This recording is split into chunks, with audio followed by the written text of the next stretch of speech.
Hello friends, આપણે last લેક્ચરમાં chapter 10માં સંભાજનના મહત્ત્વની સાથે તેમજ કોષ ચક્રના નિયંત્રણની સાથે જે સંભાજન નામનો ટોપિક છે ચેપ્ટર 10નો એને પૂર્ણ કરેલ છે. આપણે પહેલાં જ વાત કરી હતી એ પ્રમાણે કે ચેપ્ટર 10ની અંદર જે અડધો ભાગ છે એમાં આપણે સંભાજન પ્રકારના વિભાજનને સમજીશું, જ્યારે બાકીના અડધા ભાગમાં આપણે અર્ધીકરણ પ્રકારના કોષ વિભાજનને સમજીશું. તો હવે સમય આવી ચૂક્યો છે જેમાં આપણે અર્ધીકરણ નામના વિશિષ્ટ કોષ વિભાજન વિશેની જે આપણી સમજ છે એને ડિટેલમાં સ્પષ્ટ કરીએ, અને એટલા માટે આપણે જે ટૉપિક હવે શરૂ કરવા જઈ રહ્યા છીએ એ ટૉપિક છે 10.4 અર્ધીકરણ મિયોસિસ. તો આપણે હવેના લેક્ચરોમાં અર્ધીકરણ નામના વિશિષ્ટ કોષ વિભાજન છે એને ડિટેલમાં સમજીશું. ચલો, અર્ધીકરણ એક પ્રકારનું વિશિષ્ટ કોષ વિભાજન છે જેમાં દ્વિકીય માતૃકોષ છે એ અર્ધીકરણ પામી અને એકકીય બાળકોષોનું સર્જન કરે છે.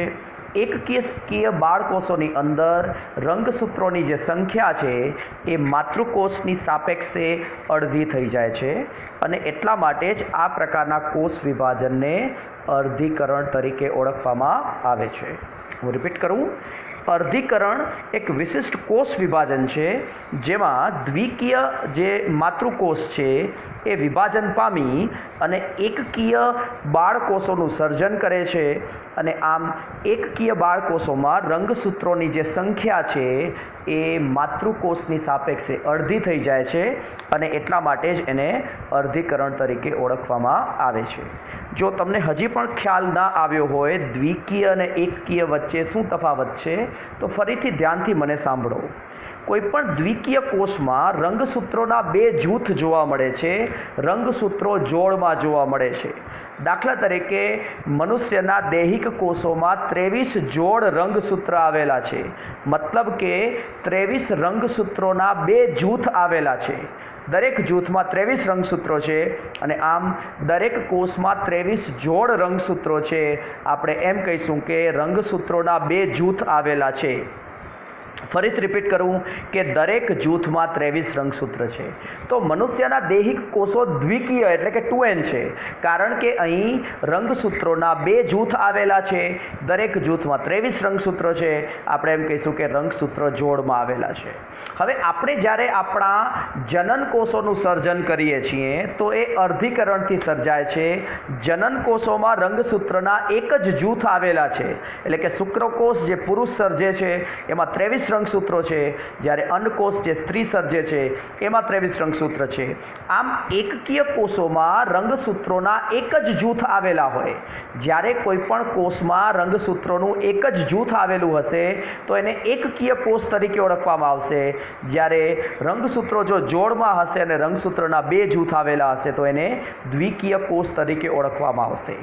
તો દ્વિકીય કોષ જ્યારે અર્ધીકરણ નામના વિભાજનમાંથી પસાર થાય છે ત્યારે એકકીય બાળકોષોનું સર્જન કરે છે. એકકીય બાળકોષોમાં માતૃકોષની સાપેક્ષે રંગસૂત્રોની સંખ્યા અડધી થઈ જાય છે. આપણે જોઈશું આગળ જ્યારે ડિટેલમાં ભણીશું કે વનસ્પતિમાં અને પ્રાણીઓમાં જે જન્યુ સર્જન છે એ સમયે અર્ધીકરણની પ્રક્રિયા જોવા મળે છે.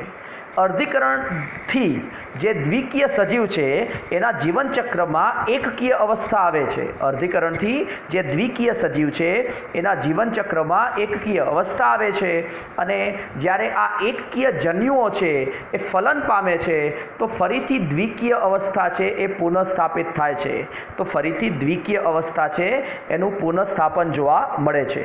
આ બાબતે આપણે આ એક આકૃતિની મદદથી સમજીએ.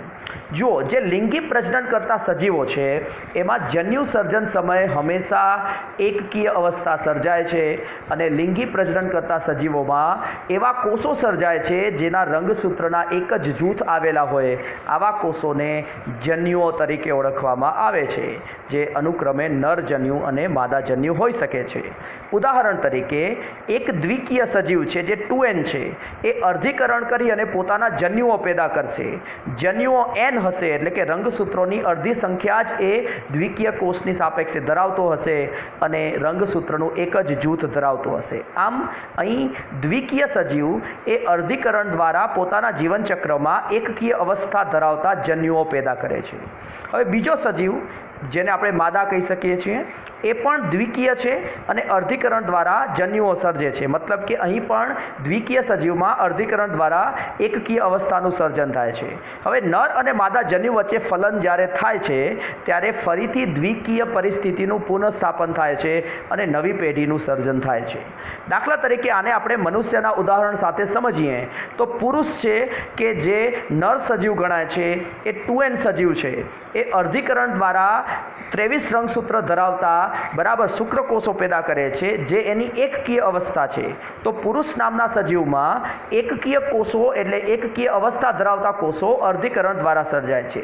સ્ત્રી કે જે માદા સજીવ છે એ પણ 2N સજીવ છે, 46 રંગસૂત્ર ધરાવતા કોષો ધરાવે છે. એમાં પણ અર્ધીકરણ દ્વારા 23 રંગસૂત્ર ધરાવતા અંડકોષો પેદા થાય છે જે માદા જન્યુ તરીકે ઓળખાય છે. પુરુષના શુક્રકોષ અને માદાના અંડકોષ વચ્ચે ફલન થવાથી ફરીથી ફલિતાંડ એટલે કે નવી પેઢીમાં દ્વિકીય પરિસ્થિતિનું પુનઃસ્થાપન થાય છે. તો આમ આ રીતે આપણે એમ કહીશું કે અર્ધીકરણ નામનો કોષ વિભાજન છે એ સજીવોમાં એકકીય પરિસ્થિતિનું સર્જન કરે છે. એકકીય જન્યુઓ વચ્ચે ફલન થવાથી ફરીથી દ્વિકીય પરિસ્થિતિનું પુનઃસ્થાપન થાય છે. આપણે અર્ધીકરણને ડિટેલમાં ભણીશું ત્યારે તમે જોશો કે અર્ધીકરણ એક એવું કોષ વિભાજન છે કે જેમાં S તબક્કા દરમિયાન એકવાર ડીએનએનું દ્વિગુણન થાય છે. એકવાર S તબક્કામાં ડીએનએનું દ્વિગુણન થાય છે, પરંતુ બે વાર કોષોનું વિભાજન થાય છે, બે વાર કોષનું વિભાજન થાય છે અને આમ એક માતૃકોષમાંથી કુલ 4 બાળકોષોનું સર્જન થાય છે જે માતૃકોષની સાપેક્ષે ડીએનએ અણુઓની સંખ્યા અને રંગસૂત્રોની સંખ્યા અડધી ધરાવે છે.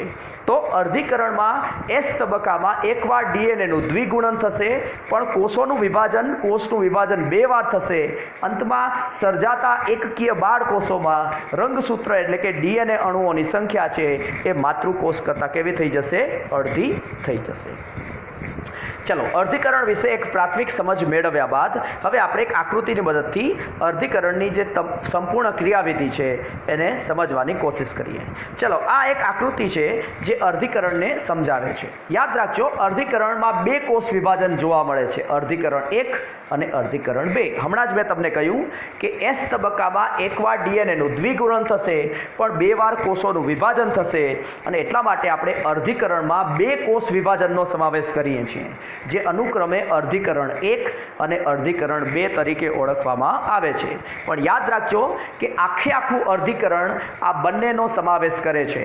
એટલે આખા અર્ધીકરણમાં અર્ધીકરણ 1 અને અર્ધીકરણ 2 એમ બંનેનો સમાવેશ થાય છે. પહેલા અર્ધીકરણ 1 થશે, પછી અર્ધીકરણ 2 થશે. ચલો, અહીં એક આકૃતિ છે જે માતૃકોષને દર્શાવે છે. માતૃકોષમાં રંગસૂત્ર જોડમાં આવેલા છે એટલે કે એ 2N કોષ છે, દ્વિકીય કોષ છે.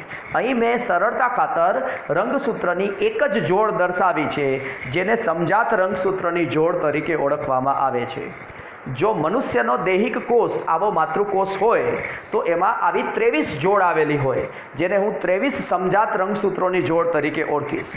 પરંતુ હાલ મારી આકૃતિમાં સરળતા ખાતર મેં એક જ સમજાત રંગસૂત્રની જોડ બતાવી છે જેમાં બે રંગસૂત્ર છે, એક બ્લુ રંગનું રંગસૂત્ર છે, બીજું રેડ રંગનું રંગસૂત્ર છે. આમ આ સમજાત રંગસૂત્રની જોડ ધરાવતો માતૃકોષ દ્વિકીય કોષ છે જે હવે અર્ધીકરણમાં પ્રવેશે છે. અર્ધીકરણની શરૂઆત જ્યારે થશે ત્યારે એક સામાન્ય કોષ ચક્ર પહેલાં ચાલે છે. એમ પહેલાં જીવન તબક્કો આવશે, પછી S તબક્કો આવશે, પછી G2 તબક્કો આવશે. હવે S તબક્કામાં ડીએનએનું દ્વિગુણન થશે એટલે આપણે એમ કહીશું કે દરેક રંગસૂત્રમાંથી બે દોહિત્ર એકલ સૂત્રો છૂટા પડશે જે પરસ્પર સેન્ટ્રોમિયરથી જોડાયેલા રહેશે. તો આપણે જેમ સંભાજનમાં જોયું હતું કોષ ચક્રમાં, એમ જ અહીં દરેક રંગસૂત્રમાં જ્યારે ડીએનએનું દ્વિગુણન થશે તો બે રંગસૂત્રિકાઓ સર્જાશે જે પરસ્પર સેન્ટ્રોમિયરથી જોડાયેલી રહેશે. તમે જોઈ શકો છો કે બ્લુ રંગનું જે રંગસૂત્ર છે એમાં પણ બે એકલ સૂત્રો સર્જાયા જે પરસ્પર સેન્ટ્રોમિયરથી જોડાયેલા છે અને બે એકલ સૂત્રો રેડ રંગસૂત્રમાંથી પણ સર્જાયા જે એકલ સૂત્રોથી જોડાયેલા છે. તો અહીં આ માતૃકોષ પહેલાં જ્યારે કોષ ચક્રમાં પ્રવેશે છે તો પહેલાં જીવન તબક્કો આવે છે, પછી S તબક્કો આવે છે, પછી G2 તબક્કો આવે છે. એસ તબક્કામાં ડીએનએ એટલે કે જનીનદ્રવ્ય બેવડાય છે અને ડીએનએનું દ્વિગુણન થવાથી દરેક રંગસૂત્રમાંથી બે દોહિત્ર રંગસૂત્રિકાઓ સર્જાય છે, એટલે કે બે એકલ સૂત્રો સર્જાય છે જે પરસ્પર સેન્ટ્રોમિયર સ્થાનથી જોડાયેલી રહે છે. તો મારી આ આકૃતિમાં તમે જોઈ શકો છો કે એસ તબક્કા બાદ બ્લુ રંગસૂત્રમાંથી બે રંગસૂત્રિકાઓ સર્જાઈ જે સેન્ટ્રોમિયરથી જોડાયેલી છે, રેડ રંગસૂત્રમાંથી બે રંગસૂત્રિકાઓ સર્જાઈ જે સેન્ટ્રોમિયરથી જોડાયેલી છે. આમ કુલ બે રંગસૂત્રમાંથી ચાર રંગસૂત્રિકાઓ સર્જાઈ, એટલે કે દરેક જોડમાંથી ચાર રંગસૂત્રિકાઓ સર્જાય છે. ચલો હવે અર્ધીકરણ 1ની શરૂઆત થશે, એટલે કે G2 પછી જે M તબક્કો છે, M તબક્કાની પહેલી અવસ્થા આવશે અર્ધીકરણ 1. M તબક્કાની પહેલી અવસ્થા આવશે અર્ધીકરણ 1. હવે જે અર્ધીકરણ 1 છે એમાં એક વિશિષ્ટ ઘટના જોવા મળશે જે સંભાજન દરમિયાન નથી જોવા મળતી. આ ઘટનાને કહેવાય પુનઃસંયોજન. તો જેવો G2 તબક્કો ખતમ થશે એટલે અર્ધીકરણ 1ની શરૂઆત થશે. અહીં તમે જોઈ શકો છો અર્ધીકરણ 1. હવે અર્ધીકરણ 1 દરમિયાન એક વિશિષ્ટ ઘટના આપણે ભણીશું. એ ઘટનાને આપણે કહીશું પુનઃસંયોજન. ઘટનાને શું કહીશું? પુનઃસંયોજન. શું છે આ પુનઃસંયોજન? તો સમજાત રંગસૂત્રો વચ્ચે જનીન દ્રવ્યની એટલે કે ડીએનએની અદલા બદલી થાય છે. તમે જુઓ કે આ જે રેડ રંગસૂત્ર છે જે બે રંગસૂત્રિકા ધરાવે છે, બ્લુ રંગસૂત્ર છે જે બે રંગસૂત્રિકા ધરાવે છે, એની રંગસૂત્રિકાઓ અરસપરસ પ્રવેશ કરી જાય છે અને એને પુનઃસંયોજન તરીકે ઓળખવામાં આવે છે. પુનઃસંયોજન જ્યારે ખતમ થઈ જાય છે, સમાપ્ત થઈ જાય છે, તો એક રંગસૂત્રિકાનો ટુકડો બીજી રંગસૂત્રિકામાં ચાલ્યો જાય છે, બીજા સમજાત રંગસૂત્રની રંગસૂત્રિકાનો ટુકડો એની અંદર આવી જાય છે. તમે અહીં જુઓ કે મેં મારી આકૃતિમાં જે બ્લુ રંગસૂત્ર છે એમાં રેડ ટુકડો દર્શાવેલો છે અને જે રેડ રંગસૂત્ર છે એમાં બ્લુ ટુકડો દર્શાવ્યો છે. એને આપણે કહીશું સમજાત રંગસૂત્ર વચ્ચે જનીન દ્રવ્યની અદલા બદલી. આ ઘટના છે પુનઃસંયોજન. તો અર્ધીકરણ 1 દરમિયાન એટલે કે M અવસ્થામાં જે સૌથી પહેલો કોષ વિભાજન આવશે અર્ધીકરણ 1, એની પૂર્વાવસ્થા દરમિયાન સમજાત રંગસૂત્રની જોડ વચ્ચે પુનઃસંયોજન નામની ઘટના થાય છે, જેના લીધે સમજાત રંગસૂત્રો વચ્ચે જનીન દ્રવ્ય એટલે કે ડીએનએના ટુકડાઓની અદલા બદલી થાય છે, જેને પુનઃસંયોજન તરીકે ઓળખવામાં આવે છે. હવે અર્ધીકરણ 1 જ્યારે ખતમ થશે ત્યારે સમજાત રંગસૂત્રની જોડ એકબીજાથી અલગ થઈ જશે. જ્યારે અર્ધીકરણ 1 ખતમ થશે ત્યારે સમજાત રંગસૂત્રની જોડ એકબીજાથી અલગ થઈ જશે. યાદ રાખજો, સેન્ટ્રોમિયર વિખંડિત નહીં થાય, માત્ર સમજાત રંગસૂત્રની જોડ એકબીજાથી અલગ થઈ જશે. તમે જુઓ કે આ કોષ છે જે અર્ધીકરણ 1 બાદ બે કોષોમાં વિભાજિત થાય છે. તો એક કોષમાં પુનઃસંયોજન બાદ સર્જાયેલું બ્લુ રંગસૂત્ર ગયું છે અને બીજા કોષમાં રેડ રંગસૂત્ર ગયું છે. હજી બ્લુ રંગસૂત્રમાં બે રંગસૂત્રિકાઓ સેન્ટ્રોમિયરથી જોડાયેલી છે, રેડ રંગસૂત્રમાં બે રંગસૂત્રિકાઓ સેન્ટ્રોમિયરથી જોડાયેલી છે. તો અર્ધીકરણ 1 બાદ બે એકકીય કોષોનું સર્જન થાય છે, કારણ કે હવે સમજાત રંગસૂત્રો એકબીજાથી અલગ થઈ ગયા છે અને અલગ અલગ કોષમાં પ્રવેશે છે. તો તમે જુઓ કે આ માતૃકોષ જે 2N હતો, જે બે રંગસૂત્ર ધરાવતો હતો, એ માતૃકોષ અર્ધીકરણ 1 બાદ આખું અર્ધીકરણ 1 જ્યારે ખતમ થયું એના બાદ બે કોષોમાં વિભાજિત થયો. હવે આ બંને કોષોમાં સમજાત રંગસૂત્રની જોડ એકબીજાથી અલગ થઈ ગઈ છે. એક કોષની અંદર બ્લુ રંગસૂત્ર છે, બીજા કોષની અંદર રેડ રંગસૂત્ર છે. એટલે અર્ધીકરણ 1 પછી જે બે કોષો સર્જાય છે એ એકકીય કોષો બની જાય છે. કેવા કોષો બની જાય છે? એકકીય કોષો બની જાય છે. અને એટલા માટે મેં NN લખેલું છે. તમે જોઈ શકો છો આ N અને N. પણ યાદ રાખજો કે અર્ધીકરણ 1 પછી સર્જાતા બાળ કોષોમાં હજી સેન્ટ્રોમિયરનું વિખંડન નથી થતું, કારણ કે દરેક રંગસૂત્ર હજી બે રંગસૂત્રિકાઓ ધરાવે છે જે સેન્ટ્રોમિયરથી જોડાયેલી છે. ચલો, અર્ધીકરણ 1ના બંને કોષો ફરીથી વિભાજન પામે છે અને આ ઘટનાને આપણે શેના તરીકે ઓળખીશું? અર્ધીકરણ 2 તરીકે ઓળખીશું. તો અર્ધીકરણ 1 પછી સર્જાયેલા બંને એકકીય કોષો N કોષો છે એ હવે બીજી વાર વિભાજન પામે છે અને કુલ 4 કોષોનું સર્જન કરે છે, 4 N કોષોનું સર્જન કરે છે, તો જેને આપણે અર્ધીકરણ 2 તરીકે ઓળખીએ છીએ. હવે અર્ધીકરણ 2 છે એ સંભાજન જેવું છે, કારણ કે એમાં સેન્ટ્રોમિયરનું વિખંડન થાય છે અને બંને રંગસૂત્રિકાઓ એકબીજાથી અલગ થઈ અને બાળકોષોનો રંગસૂત્ર બની જાય છે. એટલે તમે આ જુઓ, આ બ્લુ રંગસૂત્ર ધરાવતો જે કોષ છે એમાં 2 રંગસૂત્રિકાઓ પરસ્પર સેન્ટ્રોમિયરથી જોડાયેલી છે. જ્યારે અર્ધીકરણ 2 ખતમ થશે તો બંને રંગસૂત્રિકાઓ એકબીજાથી અલગ થઈ જશે અને સ્વતંત્ર બાળકોષોનું રંગસૂત્ર બની જશે. એવી જ રીતે રેડ રંગસૂત્ર જે 2 એકલ સૂત્રોનું બનેલું છે એના સેન્ટ્રોમિયરના વિખંડન થવાથી બંને રંગસૂત્રિકાઓ એકબીજાથી અલગ થઈ જશે અને હવે નવા બાળકોષના એ રંગસૂત્ર બની જશે. તો ટૂંકમાં અર્ધીકરણ 2 શું છે? અર્ધીકરણ 2 દરમિયાન જે અર્ધીકરણ 1 પછી 2 એકકીય કોષો સર્જાયા છે એ ફરીથી વિભાજન પામે છે અને કુલ 4 બાળકોષોનું સર્જન કરે છે, 4 એકકીય બાળકોષોનું સર્જન કરે છે. અર્ધીકરણ 2 તમે સંભાજન સાથે સરખાવી શકો છો, કારણ કે અર્ધીકરણ 2 દરમિયાન સંભાજનની જેમ જ સેન્ટ્રોમિયરનું વિખંડન થતાં 2 એકલ સૂત્રો એકબીજાથી અલગ થઈ અને બાળકોષોના રંગસૂત્ર બની જાય છે. એમ અહીં સમજાત રંગસૂત્રોની જોડ કે જે ઓલરેડી અર્ધીકરણ 1 પછી અલગ થઈ ચૂકી હતી એ હવે એની રંગસૂત્રિકાઓના સેન્ટ્રોમિયરનું વિખંડન થવાથી એ હવે 4 કુલ નવા બાળકોષોનું સર્જન કરશે અને દરેક કોષની અંદર હવે રંગસૂત્રોનું એક જ જૂથ જોવા મળશે, એટલે કે કુલ 4 એકકીય બાળકોષોનું સર્જન થશે. તો તમે જોઈ શકો છો કે આ N કુલ 4 એકકીય બાળકોષોનું સર્જન થાય છે. હવે આખી પ્રક્રિયાને જોઈએ તો મારી આકૃતિમાં 2 રંગસૂત્ર ધરાવતો દ્વિકીય કોષ, જેને આપણે માતૃકોષ કહીશું, એ જ્યારે અર્ધીકરણ 1 અને અર્ધીકરણ 2 માંથી પસાર થાય છે તો કુલ 1 રંગસૂત્ર ધરાવતા 4 બાળકોષોનું સર્જન કરે છે. તમે અહીં દરેક બાળકોષમાં રંગસૂત્રની સંખ્યા જુઓ તો 1 છે, દરેક કોષમાં 1 છે. જ્યારે માતૃકોષમાં રંગસૂત્રની સંખ્યા કેટલી હતી? 2 હતી. અને આ જ આપણે સમજાવે છે કે અર્ધીકરણ બાદ જે બાળકોષો સર્જાય છે એમાં રંગસૂત્રની સંખ્યા માતૃકોષની સાપેક્ષે કેવી થઈ જાય છે? અડધી થઈ જાય છે. જો માતૃકોષ દ્વિકીય છે તો બાળકોષો કેવા સર્જાય છે? એકકીય સર્જાય છે. તો આ આખી અર્ધીકરણની પ્રક્રિયા છે જેને આપણે ડિટેલમાં સમજવાના છીએ, પણ આ એક મૂળ બાબત છે જેને સતત તમારે યાદ રાખવાની છે. યાદ રાખજો, અર્ધીકરણ 1 દરમિયાન પુનઃ સંયોજન થશે સમજાત રંગસૂત્રો વચ્ચે.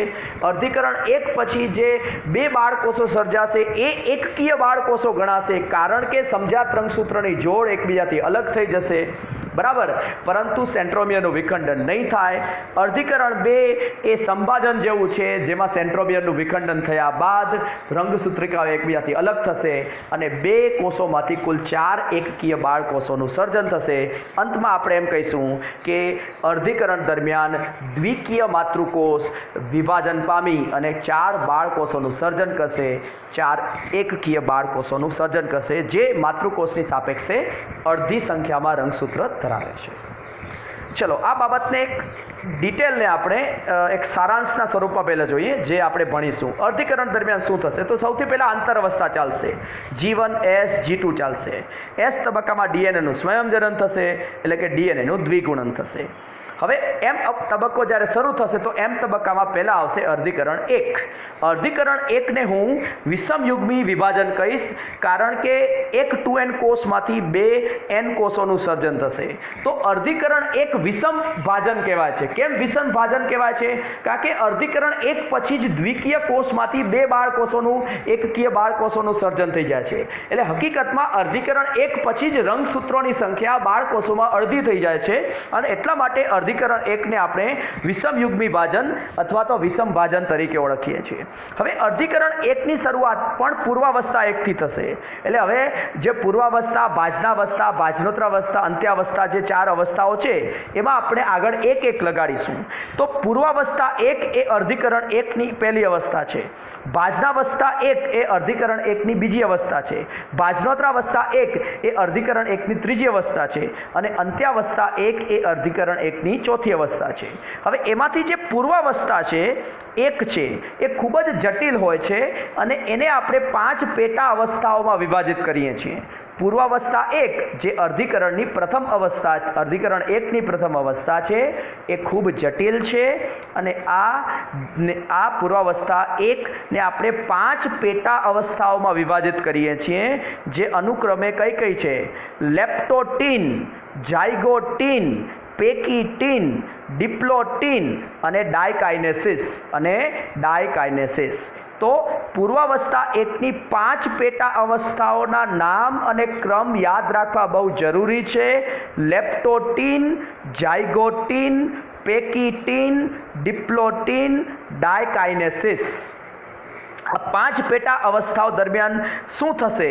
તો સમજાત રંગસૂત્રો વચ્ચે પુનઃસંયોજન એટલે કે જનીન દ્રવ્યની અદલા બદલી થશે. તો આપણે જે પુનઃસંયોજનને આ ફિગરમાં જોયું હતું એ પૂર્વાવસ્થા 1ની આ 5 પેટા અવસ્થાઓ દરમિયાન થશે, એટલે કે લેપ્ટોટીન, જાયગોટીન, પેકીટીન, ડિપ્લોટીન અને ડાયકાઇનેસિસ દરમિયાન થશે. આ પૂર્વાવસ્થા 1ની 5 પેટા અવસ્થાઓને આપણે ડિટેલમાં 1 બાય 1 ભણીશું. ચલો, તો પૂર્વાવસ્થા 1 એટલે આવશે પહેલા લેપ્ટોટીન, પછી આવશે જાયગોટીન, પછી આવશે પેકીટીન, પછી આવશે ડિપ્લોટીન, પછી આવશે ડાયકાઇનેસિસ. આ દરમિયાન પુનઃસંયોજનની ક્રિયાવિધિ પૂર્ણ થઈ જશે. પછી ભાજનાવસ્થા 1 આવશે, પછી ભાજનોત્રાવસ્થા 1 આવશે, પછી અંત્યાવસ્થા 1 આવશે. ભાજનોત્રાવસ્થા 1 દરમિયાન શું થશે? તો સમજાત રંગસૂત્રની જોડ અલગ થઈ જશે પણ સેન્ટ્રોમિયરનું વિખંડન નહીં થાય. એટલે ભાજનોત્રાવસ્થા 1 દરમિયાન સમજાત રંગસૂત્રની જોડ અલગ થશે પણ સેન્ટ્રોમિયરનું વિખંડન નહીં થાય. અંત્યાવસ્થા 1 પછી 2 એકકીય એન કોષ કેન્દ્રનું નિર્માણ થશે.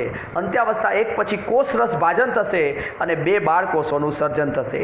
તો આમ તમે જોઈ શકશો કે આ બધી બાબતને અર્ધીકરણ 1 કહીશું, જેમાં સફળ કોષ રસ વિભાજન પછી 1 દ્વિકીય માતૃકોષ 2 સ્વતંત્ર એકકીય બાળકોષોમાં વિભાજન પામશે. ચલો, અર્ધીકરણ 1 પછી એક ટૂંકો સમયગાળો આવશે, એને ઇન્ટરકાઇનેસિસ કહેવાય. અર્ધીકરણ 1 પછી એમ અવસ્થામાં એક ટૂંકો સમયગાળો આવશે, એને ઇન્ટરકાઇનેસિસ કહેવાય. એટલે અર્ધીકરણ 1 અને અર્ધીકરણ 2 વચ્ચેનો ટૂંકો ગાળો, આ દરમિયાન ડીએનએનું સ્વયંજનન નહીં થાય. યાદ રાખજો, મગજમાં નોટ કરી લેજો કે અર્ધીકરણ 1 પછી જે ઇન્ટરકાઇનેસિસ આવશે એ ટૂંકો સમયગાળો છે. આ દરમિયાન ડીએનએનું સ્વયંજનન જોવા મળશે નહીં. હવે ઇન્ટરકાઇનેસિસ ખતમ થયા બાદ તરત જ અર્ધીકરણ 2 ની શરૂઆત થશે. અર્ધીકરણ 2 એ સંભાજન જેવી પ્રક્રિયા છે, જેમાં 2 એન કોષમાંથી કુલ 4 એન કોષોનું સર્જન થશે. તો અર્ધીકરણ 1 ને આપણે વિષમભાજન કીધું હતું, કારણ કે દ્વિકીય માતૃકોષ 2 એકકીય બાળકોષોમાં વિભાજિત થયો. પણ અર્ધીકરણ 2 ને આપણે સંભાજન કહીએ છીએ, કારણ કે 2 એકકીય કોષોમાંથી કુલ 4 એકકીય કોષોનું સર્જન થશે. તો અહીં જેમ સંભાજનમાં સેન્ટ્રોમિયરનું વિખંડન જેવી પ્રક્રિયા થાય છે, એમ અર્ધીકરણ 2 દરમિયાન પણ આપણે ભણીશું કે સેન્ટ્રોમિયર વિખંડન જેવી પ્રક્રિયા જોવા મળે છે. ચલો, અર્ધીકરણ 2 ની શરૂઆત એક ટૂંકા સમયગાળાથી થશે, જેને પૂર્વાવસ્થા 2 કહીશું. પછી ભાજનાવસ્થા 2, પછી ભાજનોત્રાવસ્થા 2, જે દરમિયાન સેન્ટ્રોમિયરનું વિખંડન થશે અને અંતમાં અંત્યાવસ્થા 2 સાથે કોષ કેન્દ્ર ભાજન ખતમ થઈ જશે અને બાદમાં કોષરસ ભાજન સાથે કુલ 4 એકકીય બાળકોષોનું નિર્માણ થશે. તો આ રીતે આખી અર્ધીકરણની પ્રક્રિયા થશે. પહેલા G1, S, G2, પછી આવશે અર્ધીકરણ 1 માં પૂર્વાવસ્થા 1. પૂર્વાવસ્થા 1 માં લેપ્ટોટીન, જાયગોટીન, પેકીટીન, ડિપ્લોટીન, ડાયકાઇનેસિસ. પછી ભાજનાવસ્થા 1, પછી ભાજનોત્રાવસ્થા 1, પછી અંત્યાવસ્થા 1, પછી કોષરસ ભાજન, પછી ઇન્ટરકાઇનેસિસ, પછી અર્ધીકરણ 2, જેમાં પૂર્વાવસ્થા 2, ભાજનાવસ્થા 2, ભાજનોત્રાવસ્થા 2, અંત્યાવસ્થા 2, અંતમાં કોષરસ ભાજન થઈ અને કુલ 4 એકકીય કોષોનું શું થશે? નિર્માણ થશે. આ બધી પ્રક્રિયા આપણે 1 બાય 1 ડિટેલથી સમજવાના છીએ. તો નેક્સ્ટ લેક્ચરમાં આપણે અર્ધીકરણ 1 ની પૂર્વાવસ્થા 1 ને સમજવાની શું કરીશું? શરૂઆત કરીશું, જે સૌથી જટિલ તબક્કા તરીકે ગણવામાં આવે છે. Thank you.